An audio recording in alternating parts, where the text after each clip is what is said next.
मैं अभिसार शर्मा। आप और हम जो अपने घरों में सुरक्षित हैं ना, आप और हम जो इस वक्त कोरोना वायरस से संक्रमित नहीं है, आपको अंदाजा नहीं कि आप और हम लोग कितने खुशकिस्मत हैं। क्योंकि अब मैं आपको दिखाने जा रहा हूं आगरा की एक तस्वीर। जी हां, वही आगरा जिस आगरा मॉडल की दुहाई दे रहे थे बीजेपी आईटी सेल वाले। आगरा के अंदर आप देखिए, यह तस्वीर है, यह वीडियो है एक क्वारंटीन सेंटर का। इस दरवाजे के पीछे, गेट के पीछे तमाम कोरोना वायरस से संक्रमित मरीज हैं और इनको साथ देखिए किस तरह का बर्ताव किया जा रहा है, किस तरह से इनको पानी फेंका जा रहा है, बिस्किट्स फेंकी जा रही हैं, मानो ये इंसान नहीं है, मानो इनका अपना खुदा भी नहीं है। और इनके साथ ऐसा बर्ताव कौन कर रहा है? इनके साथ बर्ताव वो कर रहे हैं जिनके पास तमाम तरह के प्रोटेक्शन किट्स हैं। ये क्या बतलाता है? ये बतलाता है, ये वीडियो ये लगातार आपको बतला रहा है कि बावजूद इसके कि मेडिकल वर्कर्स को पीपीई, पर्सनल प्रोटेक्टिव इक्विपमेंट मिल गए हैं, उनमें फिर भी विश्वास नहीं है। इससे पता चलता है कि कोरोना संकट के खिलाफ जो हम जंग लड़ रहे हैं उसमें कितने ज्यादा छेद हैं, कितने जबरदस्त लूप होल्स हैं। इस तथाकथित आगरा मॉडल का वीडियो वाकई मुझे निःशब्द कर रहा है और सबको करना चाहिए, क्योंकि यह बता रहा है कि कोरोना वायरस सही मायनों में मरीज और वो शख्स जो अभी इससे संक्रमित नहीं है उसमें कितनी बड़ी दूरी बना रहा है। और हमारे राजनेता क्या कर रहे हैं? हमारे राजनेता इस वक्त भी हमारे बीच मेंटल डिस्टेंसिंग बनाने का काम कर रहे हैं, मानसिक दूरी बनाने का काम। यह महज इत्तेफाक नहीं है कि 3 लोग 2 दिनों में एक ही किस्म का संदेश देते हैं। सबसे पहले आपके सामने सरसंघ चालक मोहन भागवत क्या कह रहे हैं, इस पर गौर कीजिए। मोहन भागवत कह रहे हैं, अगर कोई गलती करता है तो पूरे समूह को नहीं लपेटना, पूरे समाज से दूरी नहीं बनानी चाहिए। 130 करोड़ का समाज भारत माता का पुत्र है और अपना बंधु है। डॉक्टर मोहन भागवत ने यह बात कही है तबलीगी जमात मरकज मामले के बाद जो पूरा प्रकरण हुआ है, क्योंकि उसके बाद हो क्या रहा है कि देश के कई हिस्सों में मुसलमानों के साथ सोशल डिस्टेंसिंग का काम या सोशल बॉयकॉट का काम शुरू हो गया है, जो अपने आप में बहुत चिंताजनक है। और कुछ यही बात कह रहे हैं अरविंद केजरीवाल। भगवान ने जब दुनिया बनाई थी तो उन्होंने इंसान बनाए थे, दीवारें तो हमने बनाई। अगर हमारे देश के सब लोग मिलकर प्यार मोहब्बत से काम करेंगे तो हमारे देश के आगे सारी दुनिया को झुकना पड़ेगा। यही संदेश अरविंद केजरीवाल भी दे रहे हैं।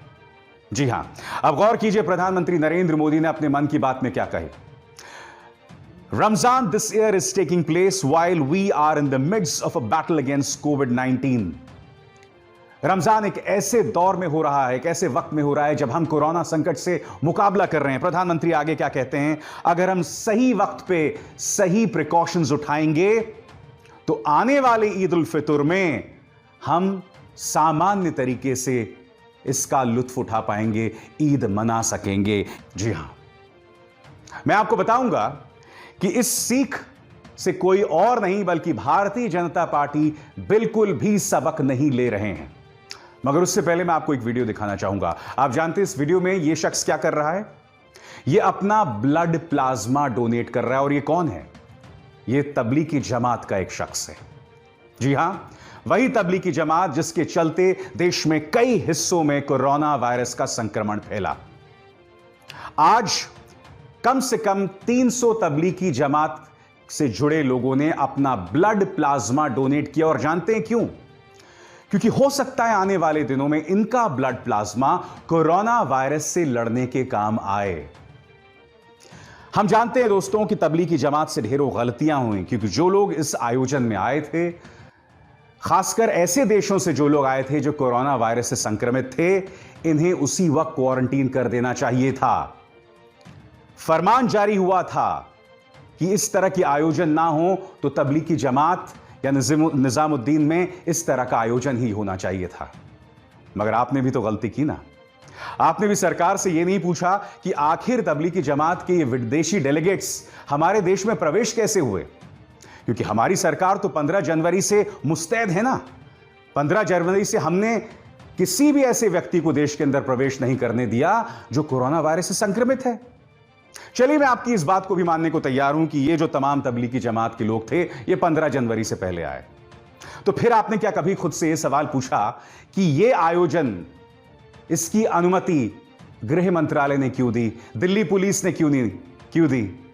आपने यह सवाल क्यों नहीं पूछा कि जहां यह मरकज हुआ उसके बिल्कुल साथ में निजामुद्दीन पुलिस स्टेशन है, वो क्या कर रहे थे?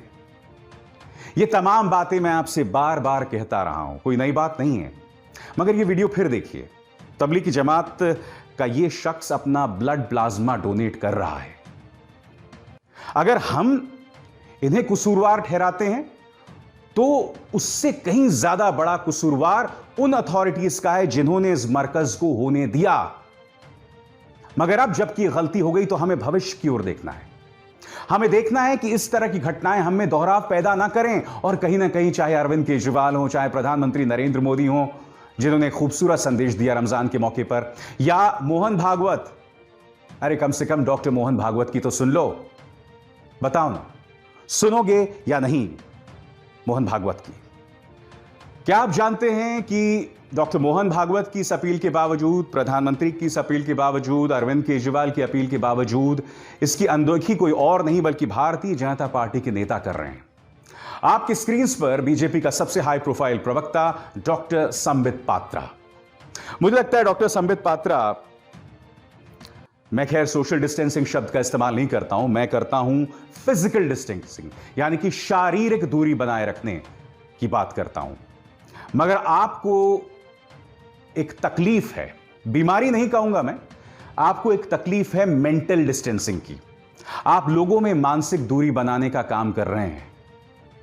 आप असल जिंदगी में ऐसे नहीं हैं, मगर मैं नहीं जानता हूं कि आप किसे अपनी इस नफरत को जायज ठहराने का काम कर रहे हैं। मैं आपको बताना चाहता हूं इनके ट्विटर टाइमलाइन से। एबीपी न्यूज का एक डिबेट हुआ था जिसमें ये शरीक हुए थे कि फल की दुकान में क्यों हिंदू मुसलमान, ठेले के आगे भगवा बैनर लगाने से झारखंड में विवाद। देखिए इसी मसले पर चर्चा जिसमें डॉक्टर संबित पात्रा शरीक हुए थे। और डॉक्टर संबित पात्रा क्यों शरीक हुए थे मैं आपको बताता हूं। अब इनका ये ट्वीट देखिए, पक्षपात क्यों। इसके अंदर एक तरफ है अरमान मुस्लिम होटल और दूसरी तरफ आप देख सकते हैं, ये दूसरी तस्वीर है। इसमें अगर आप जूम इन करें तो दिखाई देगा विश्व हिंदू परिषद की अनुमोदित हिंदू फल दुकान। डिबेट इस बात को लेकर था कि आखिर फल की दुकानों में भी इस तरह से सांप्रदायिकता क्यों बढ़ाई जा रही है। तो इसके जवाब में संबित पात्रा ने यह स्क्रीनशॉट पेश किया अरमान मुस्लिम होटल का। बोलने की क्या कोशिश कर रहे हैं कि देखिए ना, अगर यह फल की दुकान है जहां यह लिखा गया है कि विश्व हिंदू परिषद की अनुमोदित फल की दुकान, तो दूसरी तरफ यह होटल भी तो है जिसमें लिखा हुआ है अरमान मुस्लिम होटल। इन दोनों में बहुत बड़ा फर्क है डॉक्टर पात्रा। जहां तक बात है विश्व हिंदू परिषद की अनुमोदित फल की दुकान, तो इसके जरिए विश्व हिंदू परिषद लोगों को बता रहा है कि यह वो दुकान है जिस पर हमारी स्वीकृति है, जहां से आप फल खरीद सकते हैं। यानी कि लोगों में मानसिक डिस्टेंसिंग बताना, यानी कि मुसलमान जो फल बेचता है उसका सोशल बॉयकॉट करना। और यह कई जगहों पर हो रहा है। आपको याद होगा एक वीडियो सामने उभर कर आया था, मुंबई का वीडियो था, जिसमें एक शख्स अपनी पत्नी के साथ था और वो कह रहा था कि मैं इस मुस्लिम फल वाले से सब्जी नहीं खरीदूंगा। यह दिक्कत है इस तस्वीर के साथ जिसमें लिखा हुआ है वीएचपी द्वारा अनुमोदित फल की दुकान। और रही बात ये दूसरी तस्वीर, अरमान मुस्लिम होटल। यह होटल यह नहीं कहता कि इसमें सिर्फ मुसलमान आके खाएं। यह होटल यह भी नहीं कहता कि मेरे जैसे हिंदू यहां नहीं खा सकते। मैं आपको बताना चाहूंगा कि जब आप दिल्ली से देहरादून जाते हैं तो बीच में एक मुस्लिम होटल पड़ता है, या तो दिल्ली से कॉर्बेट के बीच में। मैंने कभी यहां रुककर खाना नहीं खाया। क्यों नहीं खाया? क्योंकि मुझे वो जगह अपील नहीं की, धर्म की वजह से नहीं। मगर हां, जब मैं पुरानी दिल्ली जाता हूं तो मैं अल जवाहर होटल जरूर जाता हूं, करीम्स जरूर जाता हूं और हमेशा जाके वहां खाना खाता हूं। मेरे लिए खाने की दुकान का फर्क नहीं है। मैं उसी खुशी के साथ इंदौर के सराफा बाजार में जाके वेजिटेरियन फूड खाता हूं या सरवण्णा होटल में जाके डोसा खाता हूं। मगर इन लोगों के अंदर इस कदर जहर भरा हुआ है कि ये खाने में हमारे बीच में विभाजन पैदा करना चाहते हैं।